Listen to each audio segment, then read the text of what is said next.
3 bulan penggojlokan menuju Gontor. Salah satu impian terbesar anak saya dalam hidupnya adalah masuk ke pesantren Gontor. Saya mungkin tidak perlu banyak cerita tentang pesantren yang satu ini, karena sejarahnya sudah terpampang jelas. Bagi saya, semua pesantren sama baiknya dan sama tujuannya. Yang penting bagaimana niat si anak dan juga orang tuanya. Saya pikir dulu ketika anak saya ingin ke Gontor, saya anggap itu hanya sebuah keinginan sesaat saja, mengingat gaya dan cara belajarnya belum menunjukkan kalau dia serius. Apalagi ditambah pembelajaran online yang dalam 1 tahun ini bisa jadi telah membuatnya jenuh. Ketertarikan akan Gontor sendiri adalah ketika anak saya kaget dan terpukau mendengar ceramah Kiai Haji Hasan Abdul Sahal yang sangat tegas, lugas, dan berani di YouTube. Seolah anak saya menemukan sosok idola baru. Saat mendengar ceramah Kiai Haji Hasan Abdul Sahal ini, anak saya kemudian bertanya, siapakah sosok beliau?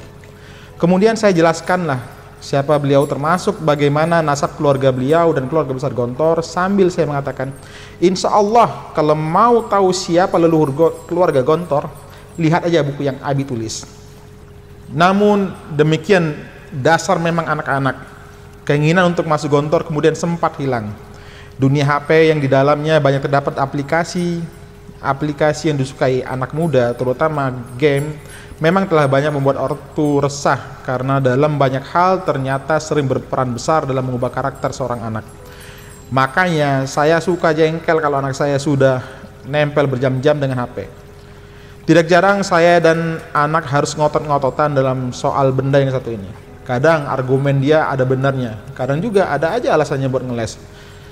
Ada saja omongannya, misalnya dia suka ngomong, anak kan ikutin orang tuanya. Lah, Abi sendiri suka mantengin HP berjam-jam.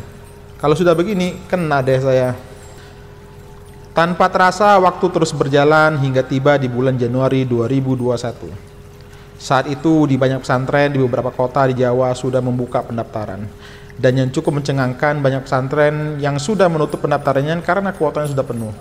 Ditambah lagi di beberapa pesantren, biaya mondoknya rasa-rasanya sangatlah lumayan buat kantong kami. Uniknya, banyak pula pesantren yang sekalipun biayanya tidak mahal, namun mampu menciptakan SDM yang tangguh.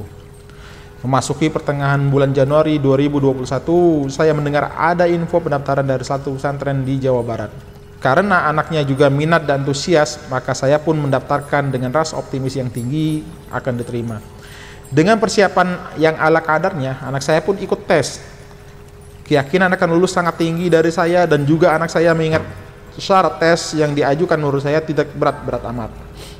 Namun takdir ternyata berkata lain. Bulan Februari saya dapat kabar langsung melalui WhatsApp bahwa anak saya dinyatakan tidak lulus karena nilainya rendah. Sontak saya lemas dan istighfar. Astagfirullahalazim, kok bisa gak lulus ya? Saya sempat protes dan tidak terima dengan beberapa alasan. Bahkan saking jengkelnya saya pun mengkritik sistem informasi yang saya anggap lamban. Namun setelah saya renungkan secara jernih, akhirnya saya pun sadar dan beristighfar. Mungkin ini karena kurangnya persiapan anak saya menghadapi tes masuk. Wajar jika pondok pesantren mencari bibit yang terbaik demi untuk kebaikan bersama.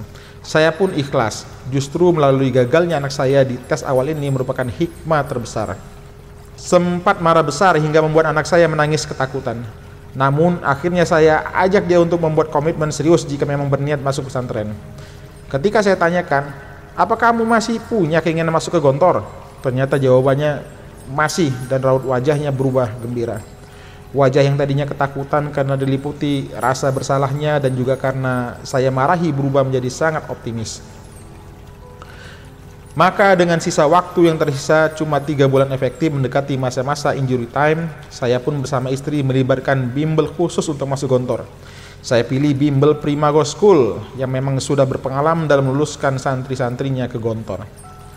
Alhamdulillah selama bimbel, ustadz yang mengajar anak kami sangat sabar dan terus meyakinkan kalau anak saya insya Allah bisa masuk Gontor.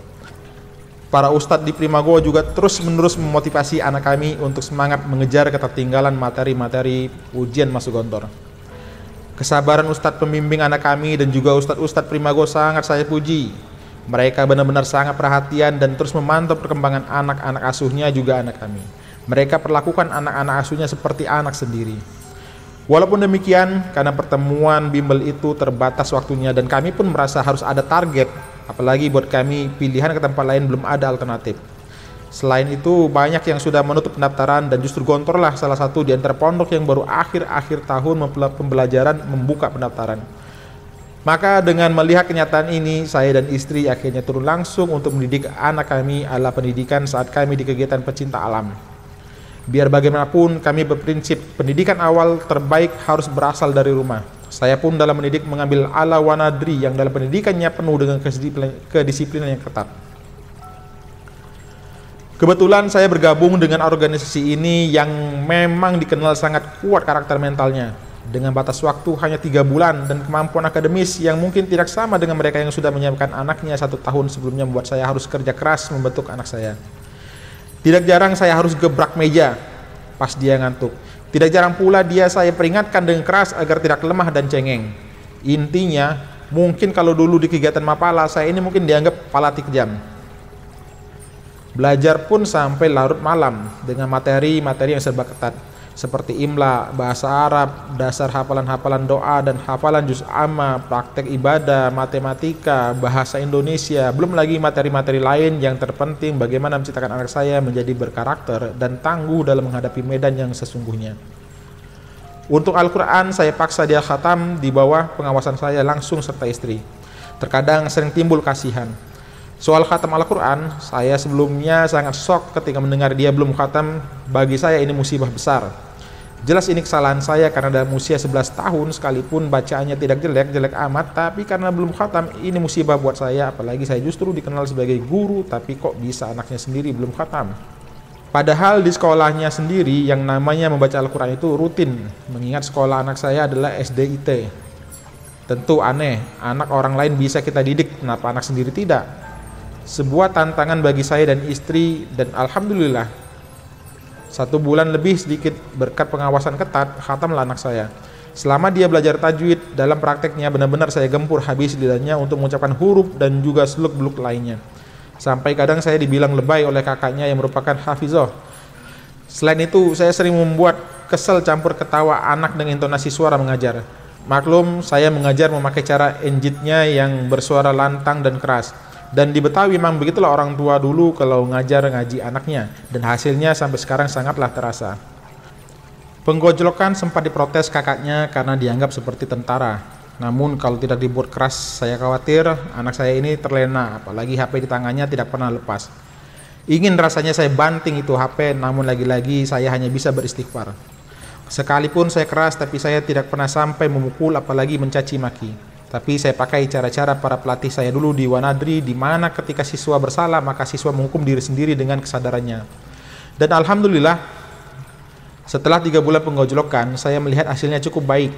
Padahal selama 3 bulan itu juga dia harus sekolah online, belum lagi anak saya juga harus banyak mengerjakan tugas. Anak saya yang tadinya kurang percaya diri mulai tumbuh jati dirinya. Tanggung jawabnya mulai tampak walaupun kadang sikap manjanya belum hilang. Yang saya sangat senang sikap kritisnya sering muncul disertai pertanyaan-pertanyaan yang berkelas. Kadang saya mikir, ini bocah kritis nular dari siapa ya? Karena saya sendiri tidak pernah mengajarkan apalagi masalah-masalah politik, hukum, budaya, agama, dan lain-lain. Pada perkembangan mendekati waktu tes ujian masuk Gontor, sebagai orang tua tetaplah rasa khawatir itu ada, mengingat persaingan untuk masuk Gontor sangatlah ketat dan diikuti oleh banyak calon santri dengan jumlah hampir 10.000 orang, terdiri dari putra dan putri dengan kemampuan yang luar biasa. Hal ini sudah saya pelajari sebelumnya. Persaingan untuk mendapatkan posisi santri di Gontor itu benar-benar sangat ketat, kompetitif, dan diikuti dari seluruh wilayah Indonesia, bahkan juga dari luar negeri. Tiba waktunya, akhirnya anak saya pun berangkat menuju kampus Gontor 2 Ponorogo pada tanggal 23 Mei 2021 dan tentu dengan persiapan prokes yang sangat ketat. Sebelum berangkat, anak saya wajib di swab. Masuk Gontor pun dengan prosedur prokes yang super ketat. Jangan ditanya soal perasaan saya dan istri, apalagi kalau seandainya nanti ternyata hasil swab dinyatakan positif. Bahkan 2 hari sebelum berangkat, saya berinisiatif membawa anak saya tes swab mandiri dekat rumah karena melihat kondisi yang sedang flu. Alhamdulillah hasilnya negatif. Ketika pagi sebelum berangkat dari Primago menuju Ponorogo pun seluruh calon santri di swab dan alhamdulillah hasilnya negatif dan semua dalam keadaan sehat. Kalau seandainya ada yang positif sudah pasti akan langsung dipulangkan dahulu untuk isolasi mandiri. Untuk menuju ke kampus Gontor 2 Ponorogo, semua calon santri pun hanya boleh didampingi ustadz-ustadz alumni Gontor, sedangkan orang tua tidak diperbolehkan mendampingi demi mencegah penyebaran COVID-19. Berdasarkan info yang saya peroleh, Gontor memang sangat ketat dalam menjalankan prokes COVID-19 untuk semua calon santri dan juga pendampingnya. Adanya prokes COVID-19 yang diterapkan Gontor secara ketat dan didukung oleh seluruh para ustadz pembimbing masing-masing calon santri tentu sangat melegakan hati orang tua untuk melepas anak-anaknya menuju kampus 2 Gontor Ponorogo. Dari tanggal 24 sampai 29 Mei adalah masa ujian lisan dan ujian tulisan disertai latihan-latihan di bawah binaan para pembimbing masing-masing. Selama itu pula saya tidak segan-segan meminta doa kepada kerabat, handai tolan, dan sahabat-sahabat baik yang berada dalam kehidupan nyata juga yang ada di FB, Instagram, WhatsApp, juga khususnya dari emak saya yang setiap tahajud terus mendoakan cucu tersayangnya. Selain itu saya mendapat masukan dari beberapa kiai dan juga ustadz-ustadz alumni Gontor agar memperbanyak amalia sunnah seperti puasa, tahajud, sedekah, zikir, sholat. Bahkan kami pun berinisiatif untuk berziarah kepada makam para ulama dan habaib dengan tujuan sebagai wasilah untuk memperkuat ruhani anak kami. Alhamdulillah, dengan tangisan air mata saya dan istri, pada hari ini Allah takdirkan anak kami menjadi bagian dari pesantren Gontor.